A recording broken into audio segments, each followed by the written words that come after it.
नमस्कार, जय हिंद साथियों। एक बार फिर से स्वागत है आपका मेरे यूट्यूब चैनल स्टडी विद सागर में। आशा करता हूँ आप सभी लोग अच्छे होंगे और आपकी तैयारी अच्छी चल रही होगी। देखिए, परीक्षा वाणी की हम लोगों ने एमसीक्यू की सीरीज चला रखी है, जिसकी ये वाली आपकी जो क्लास है, क्लास नंबर 6 रहने वाली है। इससे पहले आपको 5 क्लासेस ऑलरेडी प्रोवाइड करवा दी गई हैं। जिन बच्चों ने अभी तक वो क्लासेस नहीं देखी हैं, उनसे रिक्वेस्ट है आप उन उन क्लासेस को भी ज़रूर देख लीजिएगा। ये पूरी कंप्लीट सीरीज मैं आपको करवाऊँगा, ताकि आपको रिवीजन में बहुत ही हेल्प हो सके। जो बच्चे देखिए उत्तराखंड पीसीएस की या फिर उत्तराखंड के ग्रुप सी की एग्जाम्स की तैयारी कर रहे हैं, तो उनके लिए चैनल बहुत इंपॉर्टेंट है, क्योंकि इसमें आपको स्टडी मटेरियल के साथ साथ जो इंफॉर्मेशन इंपॉर्टेंट होती है जॉब्स के रिगार्डिंग, वैकेंसी के रिगार्डिंग, वो आपको अप टू डेट प्रोवाइड करवाई जाती है, ताकि कोई भी जो इंपॉर्टेंट इन्फॉर्मेशन आपसे मिस ना हो पाए। तो आपने अगर चैनल सब्सक्राइब नहीं किया है, तो आप प्लीज़ चैनल को सब्सक्राइब कर लीजिएगा। आज की ये जो क्लास है, क्लास नंबर 6, इसको हम लोग स्टार्ट कर लेते हैं पहले क्वेश्चन से। पहला क्वेश्चन है, देखिए आपका, राज्य में खनन नीति की घोषणा कब की गई थी? तो इंपॉर्टेंट क्वेश्चन है। राज्य में खनन नीति की घोषणा कब की गई थी? 2001 में की गई थी। अगर आप आपसे डेट पूछेगा तो 4 अप्रैल 2001 को राज्य की पहली खनन नीति की घोषणा की गई थी। ये आपने याद रखना, 4 अप्रैल 2001। आगे बढ़ते हैं हम लोग, अगला क्वेश्चन देख लेते हैं। राज्य के वनीय क्षेत्र में स्थित खदानों से खनिजों का खनन निम्न में से किसके द्वारा किया जाता है? तो देखिए, उत्तराखंड वन विकास निगम द्वारा किया जाता है। वनीय क्षेत्र में जो आपके खदान हैं, उनसे खनिजों का खनन जो है उत्तराखंड वन विकास निगम द्वारा किया जाता है। ऑप्शन नंबर सी इसका सही जवाब हो जाएगा। इंपॉर्टेंट क्वेश्चन है, परीक्षाओं में रिपीट हुआ है। आगे बढ़ते हैं, अगला क्वेश्चन। निम्न में से किस क्षेत्र में उत्तम कोटि के चूने पत्थर का भंडार नहीं है? तो देखिए, उत्तराखंड में चूने पत्थर के भंडार पाए जाते हैं। यहाँ आपसे पूछा है कि इन नीचे जो ऑप्शन दिए है, उसमें से चूना पत्थर भंडार किस क्षेत्र में स्थित नहीं है? तो देखिए, मंदराम क्षेत्र में पाया जाता है चूना चूना पत्थर, भाराकोट में भी पाया जाता है, पीपलकोटी में। देवलधारी क्षेत्र में नहीं पाया जाता है। तो ऑप्शन नंबर डी इसका सही जवाब हो जाएगा। देवलधारी में कोई भी चूना पत्थर का भंडार नहीं पाए जाते हैं। अगला क्वेश्चन फोर्थ देख लेते हैं। निम्न में से किस खनिज का उपयोग सौंदर्य प्रसाधन, साबुन आदि बनाने के लिए किया जाता है? तो टाल्क जो है आपका, उसका प्रयोग किया जाता है सौंदर्य प्रसाधन, यानी कि ब्यूटी प्रोडक्ट, साबुन और इत्यादि को बनाने में टाल्क का प्रयोग किया जाता है। ऑप्शन नंबर सी सही जवाब हो जाएगा। आगे बढ़ते हैं, अगला क्वेश्चन फिफ्थ देख लेते हैं। सहस्त्रधारा प्रपात के जल में मिलता है। तो सहस्त्रधारा आपका पता है आपको, देहरादून में एक पिकनिक स्पॉट है। तो सहस्त्रधारा जल प्रपात है, उसमें किस क्या पाया जाता है? तो उसमें गंधक पाया जाता है। ऑप्शन नंबर 20 सही जवाब हो जाएगा। कहा जाता है कि इसके पानी से नहाने से आपके जो चर्म रोग होते हैं वह दूर हो जाते हैं, क्योंकि इसमें गंधक पाया जाता है, जो आपको चर्म रोग को के इलाज में प्रयोग किया जाता है जिसका। तो ऑप्शन नंबर बी सही जवाब हो जाएगा। अगला क्वेश्चन 6 देख लेते हैं। राज्य में सर्वाधिक संगमरमर भंडार वाला जिला कौन सा है? इंपॉर्टेंट क्वेश्चन है परीक्षा की दृष्टि। तो सबसे ज्यादा संगमरमर भंडार आपका देहरादून में पाया जाता है। ऑप्शन नंबर डी इसका राइट आंसर। आगे बढ़ते हैं, अगला क्वेश्चन 7 देख लेते हैं। क्रीम रंग का भारी व सख्त प्रकार के चूने का भंडार, यानी कि जो चूने का भंडार जो क्रीम कलर का और भारी होता है, वह कहाँ पाया जाता है? वह पाया जाता है आपका मसूरी क्षेत्र में। ऑप्शन नंबर सी सही जवाब हो जाएगा।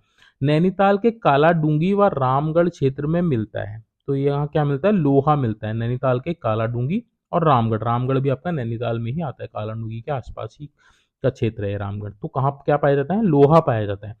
अगला क्वेश्चन, निम्न में से शीशे का अयस्क है। तो शीशे का अयस्क क्या है आपका? Silica sand. सिलिका सैंड से क्या बनता है? शीशा बनता है। तो शीशे का अयस्क है सिलिका सैंड।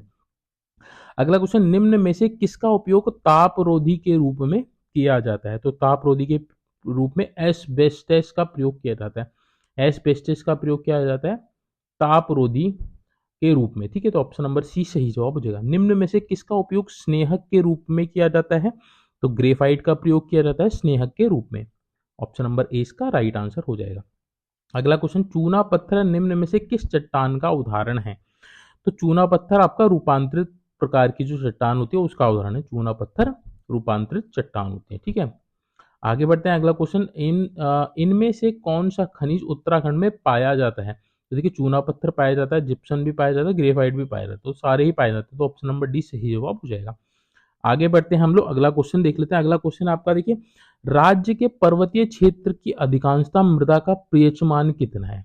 तो उत्तराखंड की जो अधिकांशता भाग जो है पर्वतीय क्षेत्र में आता है। तो पर्वतीय क्षेत्र की जो मृदा है उसका जो पीएच मान है अधिकतम 5.5 से 6.5 के मध्य पाया जाता है। तो ऑप्शन नंबर सी इसका सही जवाब हो जाएगा। पीसीएस 2011-2006 में इस क्वेश्चन पूछा गया था, तो रिपीट हो सकता है, आप याद रखिएगा। 5.5 से 6.5 के बीच है वो पर्वतीय मृदा का पीएच मान। आगे बढ़ते हैं, अगला क्वेश्चन, पर्वतीय क्षेत्र में सीढ़ी नुमा खेती के लिए सीढ़ियां अधिक से अधिक जितने प्रतिशत भूमि के ढाल तक बनाई जानी चाहिए? तो कितने? 15%। 15% भूमि के ढाल तक बनाई जानी चाहिए सीढ़ी नुमा खेती करने के लिए, ठीक है। तो 15% आपने याद रखना, ऑप्शन नंबर ए इसका सही जवाब हो जाएगा। आगे बढ़ते हैं, अगला क्वेश्चन, निम्न में से कौन सी फसल राज्य के तराई क्षेत्र में अप्रैल माह में फूल आने की अवस्था में दिखाई देती है? तो इसका सही जवाब है ऑप्शन नंबर सी, सूर्यमुखी। तराई तराई वाला क्षेत्र, जहाँ पे देखिए जो मैदानी क्षेत्र है उसको तराई क्षेत्र कहा जाता है, तो वहां अप्रैल माह में सूर्यमुखी फूल आने की अवस्था में होता है, ठीक है। ऑप्शन नंबर सी सही जवाब हो जाएगा। आगे बढ़ते हैं, अगला क्वेश्चन, राज्य में पर्वतीय क्षेत्र की कृषि में मानव श्रम का प्रमुख योगदान लगभग 60% उपलब्ध कराया जाता है, तो किस लिए? महिलाओं कर्मकारों द्वारा। तो महिलाएं देखिए, अधिकतर जो पहाड़ की जो महिलाएं हैं, वो पर्वतीय क्षेत्र की जो महिलाएं हैं, वे कृषि में अपना महत्वपूर्ण योगदान देते हैं। लगभग 60% तक का जो योगदान रहता है कृषि में मानव श्रम के रूप में महिलाओं का रहता है, ठीक है। तो ऑप्शन नंबर सी इसका सही जवाब हो जाएगा।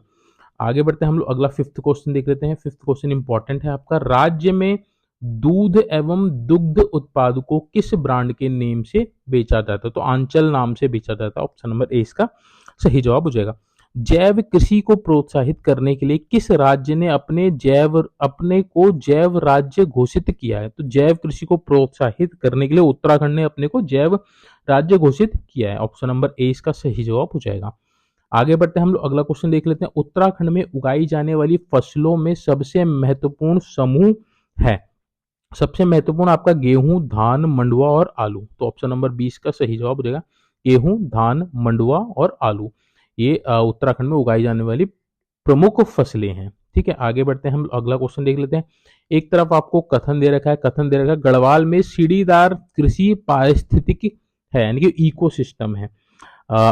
गढ़वाल में सीढ़ीदार कृषि पारिस्थितिकी है।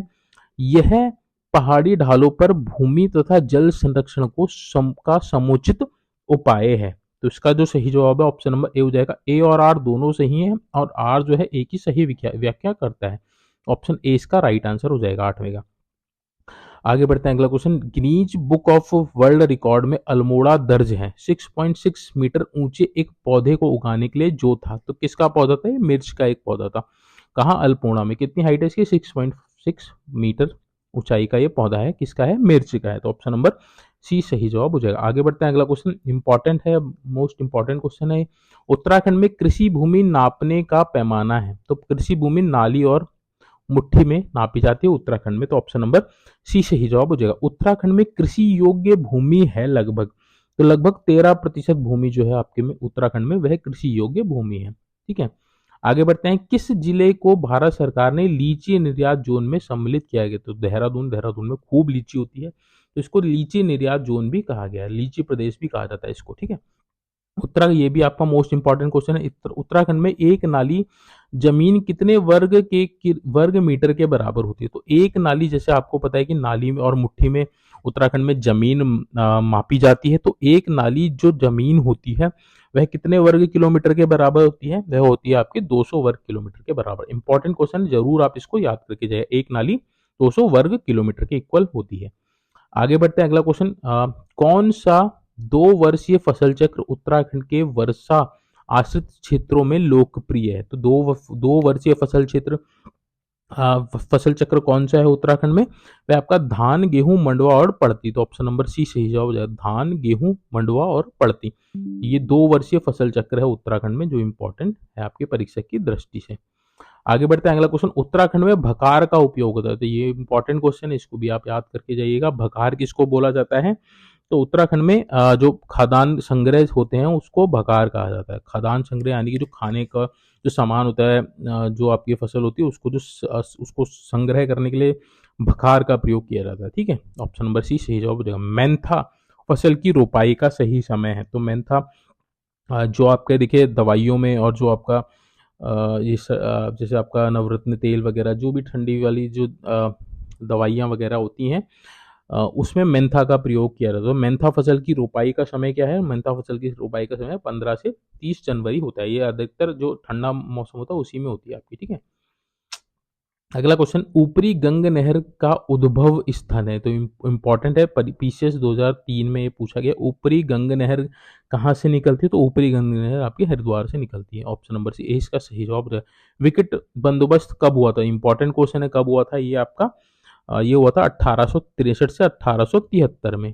इंपॉर्टेंट है विकेट बंदोबस्त, ठीक है। आगे बढ़ते हैं, अगला क्वेश्चन देख लेते हैं। राज्य में उत्पादित मंडुआ, जिसको कोदा भी बोला जाता है, अनाज का निर्यात किया जाता है, तो कहाँ किया जाता है अनाज का निर्यात? ये किया जाता है आपका जापान में। ऑप्शन नंबर 20 का सही जवाब हो जाएगा। आयात जापान को निर्यात किया जाता है मंडुआ, जो जिसको कोदा भी बोला जाता है। तकनीकी हस्तांतरण योजना के तहत 670 न्याय पंचायतों में फार्मर टू फार्मर्स अप्रोच कार्यक्रम शुरू किया गया। तो कब शुरू किया गया था आपका ये फार्मर टू फार्मर्स अप्रोच कार्यक्रम? ये किया गया था आपका 2005-2006 में। ऑप्शन नंबर डी इसका सही जवाब हो जाएगा, फार्मर टू फार्मर्स अप्रोच कार्यक्रम 2005-2006।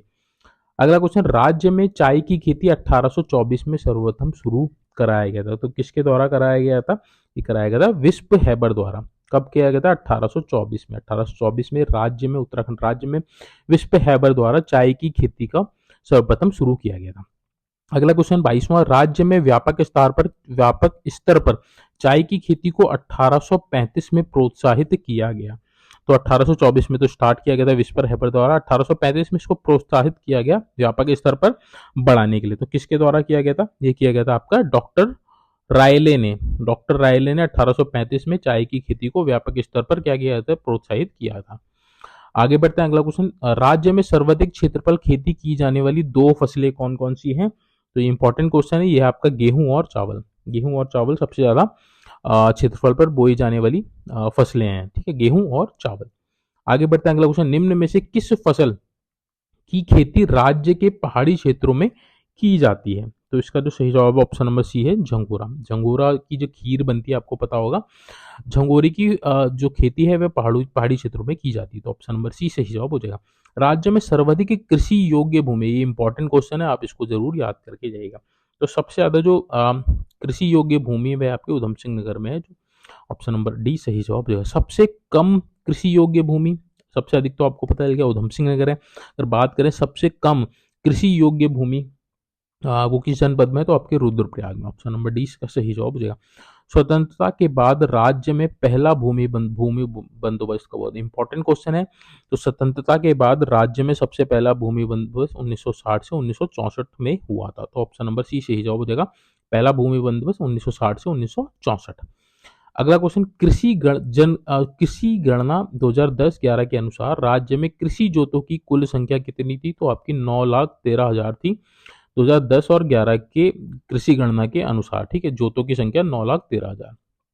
कृषि गणना 2010-11 के अनुसार राज्य में जोतों का औसत आकार कितना हेक्टेयर था? तो इसका जो सही जवाब है ऑप्शन नंबर डी 0.89 हेक्टेयर था औसत आकार किसका? जोतों का राज्य में।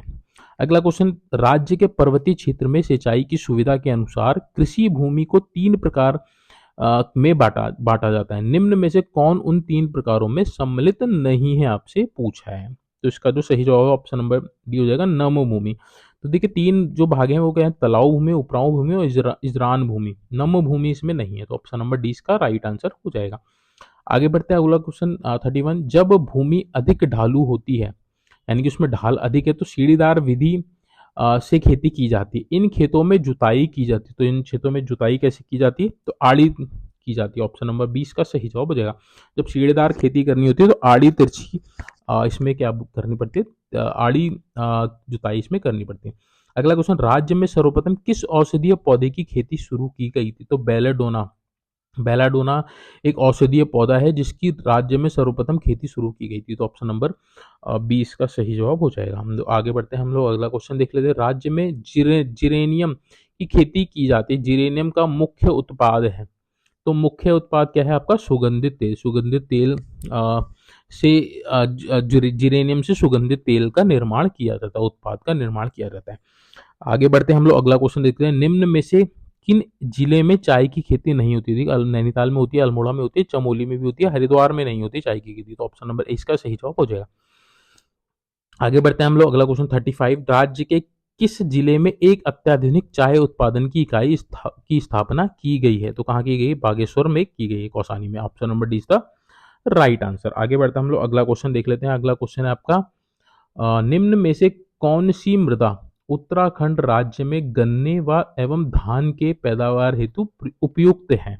तो जो तराई मिट्टी होती है वह आपके गन्ने और धान के पैदावार के लिए उपयुक्त है। तो ऑप्शन नंबर डी इसका सही जवाब हो जाएगा, तराई मिट्टी। ठीक है, 36 का ऑप्शन नंबर डी। आगे बढ़ते हैं, अगला क्वेश्चन, मक्के के उत्पादन में कौन सा जिला प्रथम स्थान रखता है? इंपॉर्टेंट क्वेश्चन है। तो मक्का आपका सबसे ज्यादा किस जिले में होता है? देहरादून में होता है। ऑप्शन नंबर डी इसका राइट आंसर।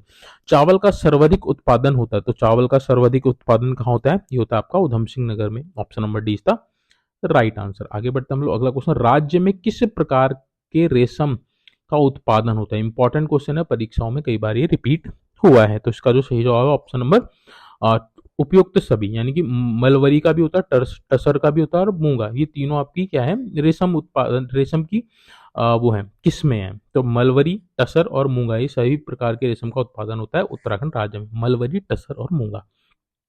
रामगंगा बांध को किस नाम से जाना जाता है? तो रामगंगा बांध को किस नाम से जाना जाता है? कालागढ़ बांध के नाम से भी जाना जाता है। ऑप्शन नंबर सी इसका राइट आंसर हो जाएगा, रामगंगा बांध इक्वल टू काला बांध। ठीक है, कालागढ़ बांध। आगे बढ़ते हैं 41। राज्य में किस स्थान पर अति हिमकृत वीर्य उत्पादन केंद्र की स्थापना की गई है? तो अति हिमकृत वीर्य उत्पादन केंद्र की स्थापना कहाँ की गई है? तो ये की गई है आपके श्यामपुर, देहरादून में। ठीक है, ऑप्शन नंबर सी सही जवाब हो जाएगा। सेब के उत्पादन के लिए कौन सा जिला प्रसिद्ध है? तो सेब के उत्पादन के लिए आपका उत्तरकाशी का जो जिला है वह आपका प्रसिद्ध है। इसमें जो हर्षिल वाली जो रेंज है, इसमें और बहुत बढ़िया वैरायटी का सेब का उत्पादन होता है। ठीक है, उत्तरकाशी तो है ही है पूरा। निम्न में से कौन जिला चाय उत्पादन हेतु प्रसिद्ध है? तो कौन सा जिला है जो चाय उत्पादन के लिए? तो नैनीताल है। किसका बंदोबस्त सन 80 का बंदोबस्त के नाम से या फिर 80 साला बंदोबस्त के नाम से जाना जाता है? तो ऑप्शन नंबर 20 का सही जवाब हो जाएगा। 80 साला बंदोबस्त यानी कि सन 80 का जो बंदोबस्त होता है ट्रेल के नाम से प्रसिद्ध है। तो इन्होंने ही ये बंदोबस्त करवाया था। आगे बढ़ते हैं, अगला क्वेश्चन, डेयरी शोध एवं विकास संस्थान की स्थापना कहाँ हुई है? इंपॉर्टेंट क्वेश्चन है, कई बार रिपीट हुआ है। तो इसका जो सही जवाब ऑप्शन नंबर बी हो जाएगा, नैनीताल में। डेयरी शोध एवं विकास संस्थान आपका कहाँ है? नैनीताल जनपद में। अगला क्वेश्चन, मत्स्य नीति लागू करने की पहल करने वाला उत्तराखंड देश का पहला राज्य है। यह नीति लागू की गई, तो मत्स्य नीति लागू करने वाला उत्तराखंड पूरे भारत का पहला राज्य है। यह जो नीति थी, यह नीति आपके 2002 में लागू हुई थी। तो मत्स्य नीति कब लागू हुई? 2002 में। तो आपने ये याद रखना है। आगे बढ़ते हैं, अगला क्वेश्चन, उत्तराखंड में प्रथम डेयरी संघ स्थापित किया गया। तो उत्तराखंड में प्रथम डेयरी संघ कहाँ स्थापित किया गया था? तो ये किया गया था हल्द्वानी में। हल्द्वानी जो आपका नैनीताल जनपद में है, प्रथम डेयरी संघ स्थापित किया गया था हल्द्वानी में। अगला क्वेश्चन, निम्न में से कौन सा चाय बागान ब्रिटिश काल से ही टी स्टेट चाय बागान के नाम से प्रसिद्ध है? तो टी स्टेट कहाँ कहाँ के आपके बनाए गए थे ब्रिटिश में? देखिए, कौसानी में भी था, भीमताल में भी था, भुवाली में था। उपयुक्त सभी हो जाएगा। तो टी स्टेट चाय बागान कहाँ कहाँ है आपके? कौसानी में है, भीमताल में, भुवाली है जो आपका नैनीताल में है। ये दोनों आपके भीमताल, भुवाली आपके नैनीताल में, कौसानी आपका कहाँ है? बागेश्वर में। ऑप्शन नंबर डी था राइट आंसर, उपयुक्त सभी। अगला क्वेश्चन 49, उत्तराखंड में कृषि योग्य भूमि का प्रतिशत है? तो 13%। ऑप्शन नंबर सी इसका राइट आंसर हो जाएगा। आगे बढ़ते हैं, अगला क्वेश्चन, निम्न में से कौन सी मृदा गन्ने व धान की पैदावार हेतु उपयुक्त है? तो तराई मिट्टी। गन्ने का सर्वाधिक उत्पादन निम्न में से किस जिले में होता है? तो उधम सिंह नगर में होता है।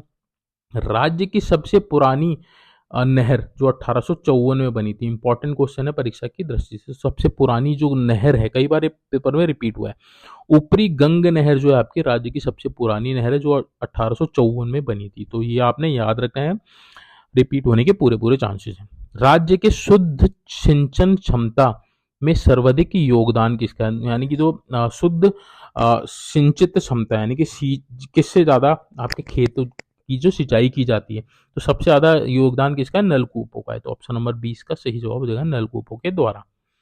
आगे बढ़ते हैं, अगला क्वेश्चन देख लेते हैं। उत्तराखंड में किस फसल की पैदावार नहीं होती है, ये आपसे पूछा है। तो देखिए, सेब होता है उत्तरकाशी में, लीची होता है देहरादून में, माल्टा भी पहाड़ों में होता है, नारियल नहीं होता। ऑप्शन नंबर डी इसका राइट आंसर हो जाएगा। ग्रामीण उत्तराखंड में मुट्ठी शब्द निम्न में से किसकी पैमाइश के लिए प्रयुक्त होता है? तो भूमि नापने के लिए, जैसे हम लोगों ने ऊपर डिस्कस किया था, मुट्ठी और नाली का प्रयोग किया जाता है भूमि को नापने के लिए। अगला और अंतिम क्वेश्चन है इस छठी क्लास का। उत्तराखंड में भकार शब्द प्रयोग होता है। तो उत्तराखंड में भकार शब्द खाद्यान्नों के भंडार हेतु प्रयोग होता है। तो भकार एक आपका बनाया जाता है जिसमें आपका खदान जो होते हैं आपके, जैसे आपके गेहूं चावल ये होते हैं, उनको स्टोर करा जाता है। ठीक है, तो भकार शब्द का संबंध किससे है? खादानों के भंडारण से संबंधित है। तो देखिए, ये थी आपकी सिक्स्थ क्लास, जिसमें हम लोगों ने एमसीक्यू फॉर्म में परीक्षा वाणी के चैप्टर्स को हम लोगों ने यहाँ पे कंप्लीट किया है। आगे आगे आपको और भी इस तरह की क्लासेस प्रोवाइड कराई जाएंगी जब तक ये कंप्लीट नहीं हो जाती परीक्षा वाणी। ठीक है, तो आप इसको जो सीरीज है, जिन्होंने पहली क्लासेस नहीं देखी उनको भी आप जरूर जरूर देख लीजिएगा। जो नए बच्चे हैं आप तो बिल्कुल जरूर देखिएगा, क्योंकि आपका रिवीजन इसमें और आपको समझ बन जाएगी। बाकी जो बच्चे पहले से तैयारी कर रहे हैं उनके लिए रिवीजन क्लास रहने वाली है। तो सभी के लिए इम्पॉर्टेंट है। परीक्षाओं में देखिए, चाहे चाहे वह यूकेपीएससी कराए एग्जाम, चाहे फिर वह यूकेएसएससी द्वारा एग्जाम कराए, परीक्षा वानी हमेशा ही इम्पॉर्टेंट रोल निभाती है आपके सिलेक्शन में। तो इसमें आपकी पकड़ अच्छी होनी चाहिए। पकड़ अच्छी कब होगी? जब आप इसकी ज़्यादा से ज़्यादा प्रैक्टिस करेंगे। प्रैक्टिस भी आपने ऐसे करनी है, देखिए आप खुद से पढ़ेंगे तो ठीक है, वो भी अच्छा है, बट आप अगर आपको कोई पढ़ाता है, आप सुनते हैं, तो आपको जल्दी उसको याद करने में उसको मदद मिलती है। तो आप इस वीडियो को, इस सीरीज़ को सेव करके रख लीजिएगा, और जब भी आपका एग्ज़ाम नियर बाय आता है तो आप इसको रिवाइज़ कर लीजिएगा, तो आपको अच्छे से याद हो जाएगा। ठीक है, बाकी देखिए आप तैयारी करते रहिए। तैयारी करेंगे कंसिस्टेंसी के साथ तो आपका सिलेक्शन ज़रूर होगा। आप सभी को बेस्ट विशेस, और बस ये है कि कंसिस्टेंसी के साथ आप लगे रहिए। Thank you so much watching this video.